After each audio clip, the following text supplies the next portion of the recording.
In this episode, we're going to be talking about why downloads are the absolute worst measure of success for your podcast. And I'll walk you through a new and more accurate way to measure the success and overall growth of your show. Welcome to Insider Secrets to a Top 100 podcast. I'm your host, Courtney Elmer. Let's make your business binge-worthy. Step in the time machine with me and let's go back to the spring of 2019. Now, this was a pre-pandemic world, okay? I was walking the streets, more like ratting the streets. You can ask my neighbors. There is Google Earth proof of me on our street in the surrounding streets in our neighborhood, pushing the stroller with my 18-month-old in there and literally binge listening to podcasts. I would load my son up with snacks.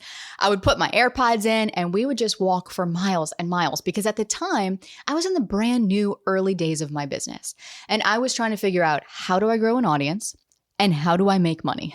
And there was a business podcast that I was listening to on heavy rotation at the time. Have you ever done that? Where like you find a host that you really like and suddenly wham, you're like back on episode 10 and they've got 600 episodes. And one day it dawned on me that wait a minute, here I am listening to these experts tell me what I need to do and what they think I should be doing in order to grow my following and grow my revenue. But then I realized I was actually paying no attention to what they were doing in their business, which was podcasting. And that's when the seed was planted for me. And I'm like, a podcast? Of course. Why didn't I see it before? Every time they release an episode, next thing you know, that's the topic of their email for that week. That's the topic of their social media content for that week. That's the topic of their blog posts, their YouTube videos. Everything pointed back to the podcast. And so I got the idea, well, Courtney, you should have a podcast. Yes, this is a great idea. You're brand new in business. You have no idea what you're talking about, but you need to grow an audience. You need to grow a following. So podcast is the way. So fast forward to almost a year later, because it took me that long to overthink whether or not to start a show.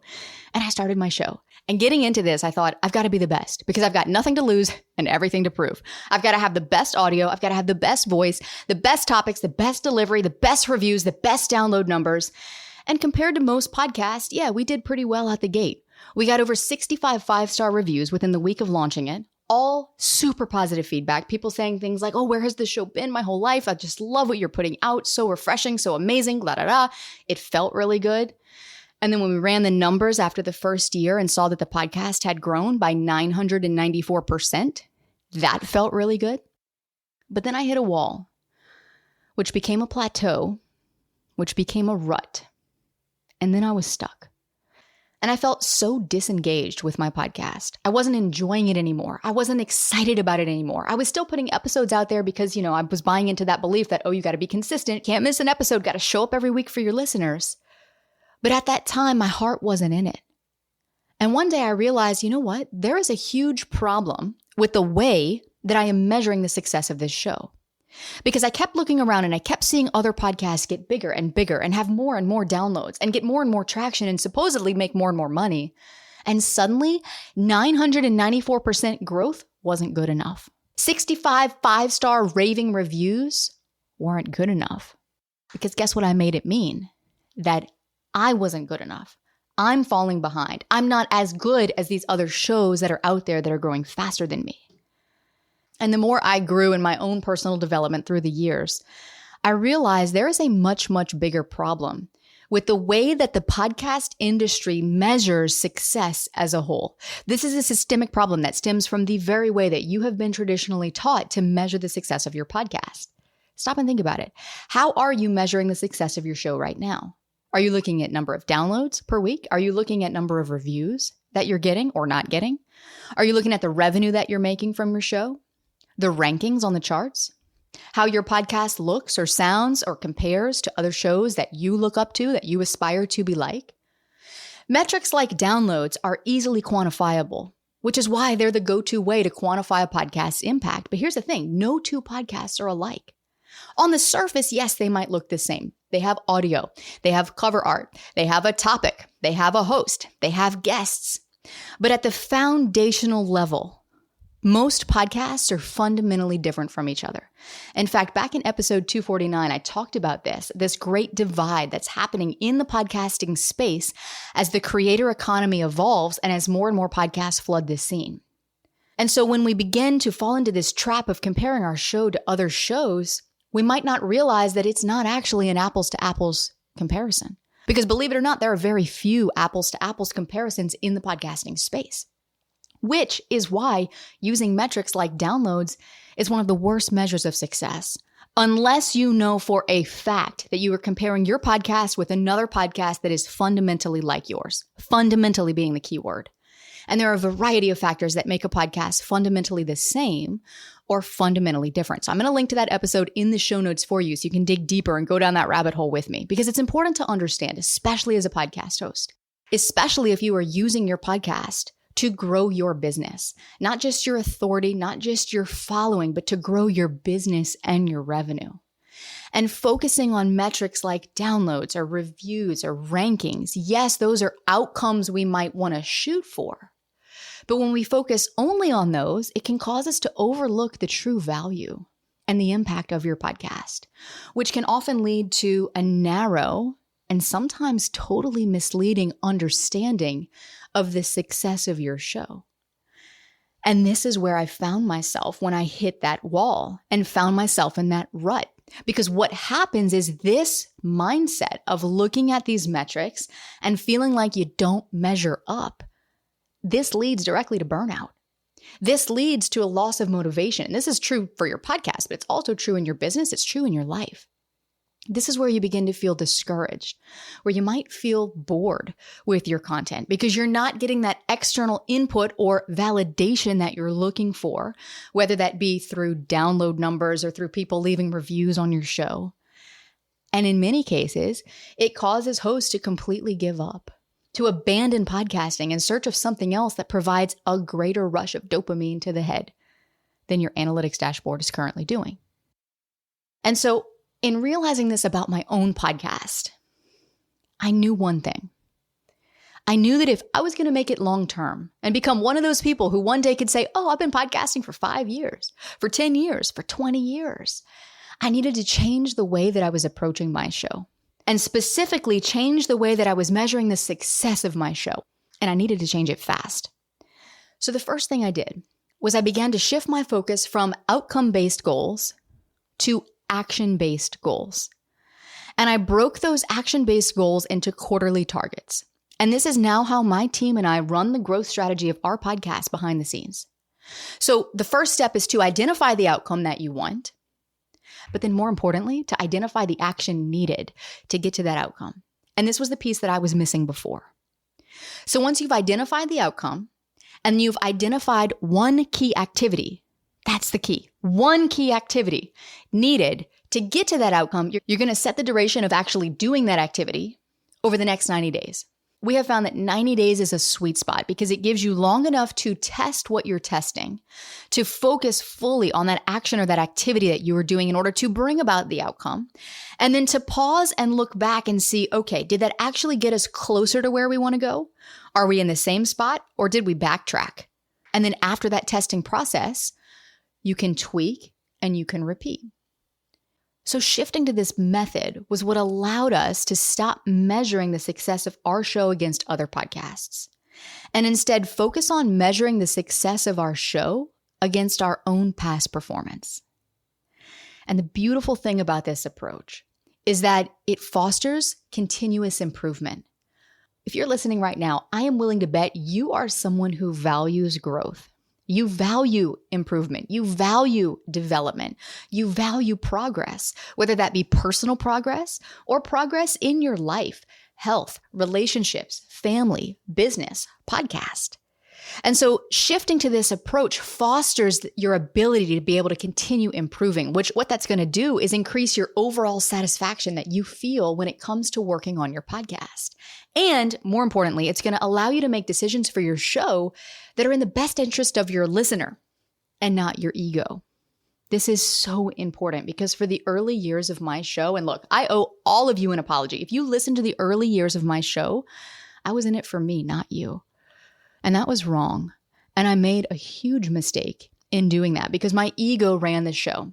I wanted the big numbers and the big following and the quote unquote bragging rights. But at that time, I was making decisions unconsciously that served me, not you. And if you are doing the same thing on your podcast, I guarantee you energetically, your listeners feel it. Your listeners know it, and they will not be able to fully trust you because of it. So this has allowed us to make decisions now for the show that are focused on you listening right now. For example, giving you a voice here on the show inside of our Q&A segments. This was something we implemented recently that has really increased engagement. In fact, those Q&A episodes are among some of the highest downloaded episodes on the show. And we just rolled this out a few months back. I wish I would have done it sooner. And we've got other ideas for other things that we're going to be rolling out here soon as well, so that you can get your podcast featured here on the show. And you can get coaching and input from me if you listen to the show and you've got questions about your podcast, even beyond the Q&A segments. So these are just some very small examples of little but meaningful improvements that we've been able to make to better serve you, because the focus has shifted. We're no longer focused on the outcome, but we're focused on what's going to get us to the outcome. And then just approaching it with this idea and this attitude of experimentation and looking at it as, you know what, we're going to test this. It might work. It might not. Either way, we're going to learn something. This is also why we take the time to reply to every listener who emails us and to notice the impact that we're making person to person versus looking at download numbers and being like, oh my gosh, the download numbers are not high enough. So this perspective shift is a complete game changer. Not to mention that if you find yourself right now feeling bored with your podcast or feeling stuck or feeling like when you sit down to plan an episode, it just takes you twice as long as it used to take because you just don't feel excited about it anymore.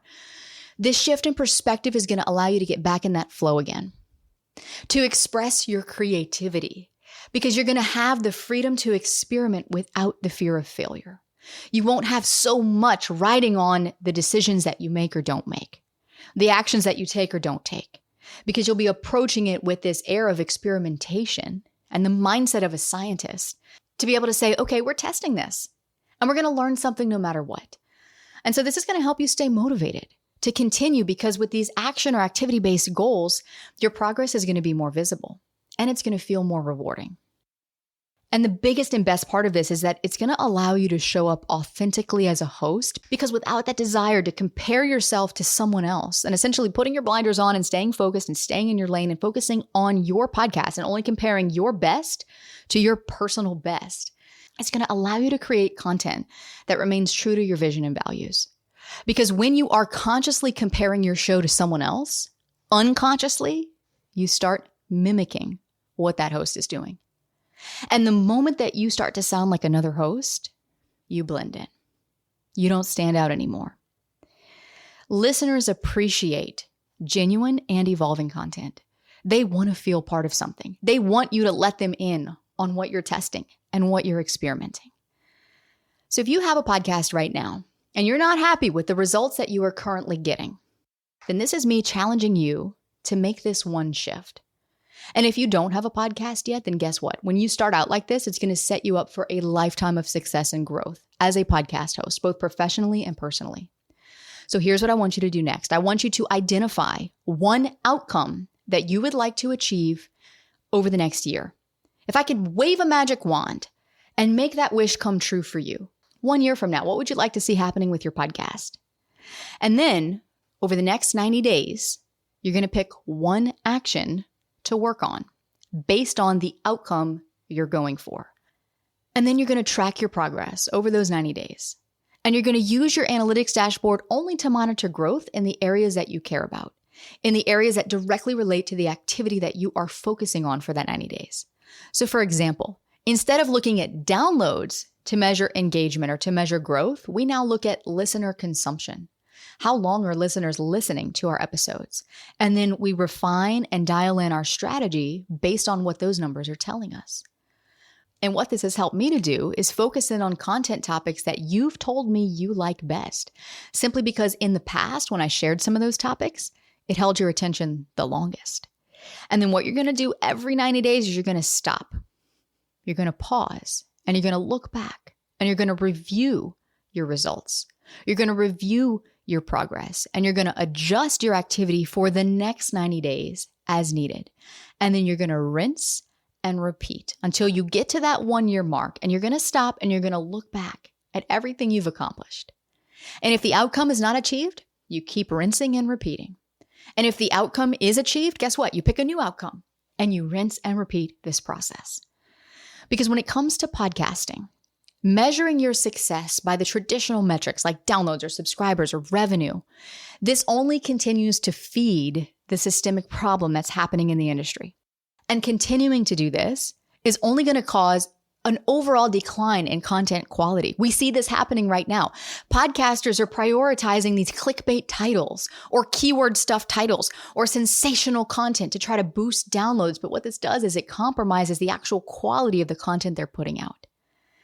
It also causes them to increase output, thinking that more episodes is going to equal more downloads, which I'm here to tell you right now is not always the case, which will also perpetuate this decline in content quality.